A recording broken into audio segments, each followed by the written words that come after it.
Right, so this is the first part in a series where I'll be covering examples from the forces topic. In particular, this video will focus on stress and pressure. Remember that stress and pressure are interchangeable, and the only difference is that stress has the unit of newtons per meter squared and pressure has a unit of pascals. So the questions we've got today are A. Explain why it can hurt your hands when you carry heavy shopping and carrier bags, and B. Explain why road bikes have narrow tyres but off-road bikes have wide tyres. Diving straight into it with the first question. Now we've got a shopping bag here, we've got someone holding it. Now there are two forces acting on this system. We've got the weight of the bag downwards and we've got the pull force upwards of the person lifting the bag up.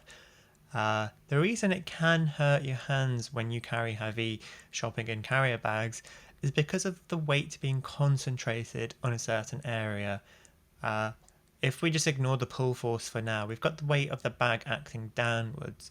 Now that weight is acting over a very small surface area, the person's hand in this case, so there's a higher stress.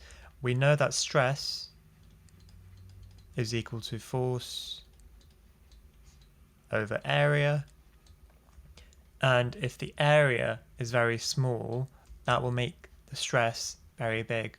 So the reason it hurts is simply because the force is concentrated over a small surface area. Similarly with the other question, explain why road bikes have narrow tyres but off-road bikes have wide tyres. I've got 4 tyres in front of me.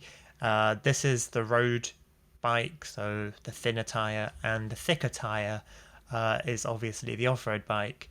Now, the reason, very similar to the shopping bag, is that say I have this tyre here on this soft off-road surface. This is a thin tyre, a narrow road bike tyre.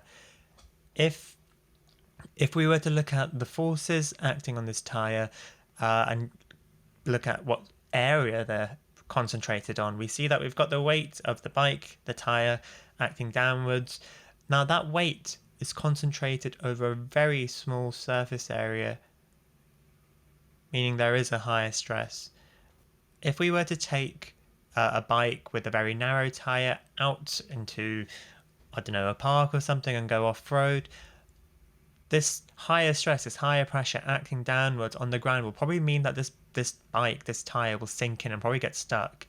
On the other hand, if we have a thicker tyre, obviously that same weight, the weight hasn't changed at all, it might change a tiny bit, it's concentrated over a much larger area now, and that means there is a lower stress, a lower pressure. Again, remember that pressure and stress are interchangeable, so pressure is also force over area. We tend to use stress when we're talking about solids and pressure when we're talking about liquids, so just draw a wavy line there. So that's the reason why when you go looking for off-road bikes, you tend to get those with wider tyres. It spreads the force over a greater surface area and it reduces the stress, and that's why they're wider.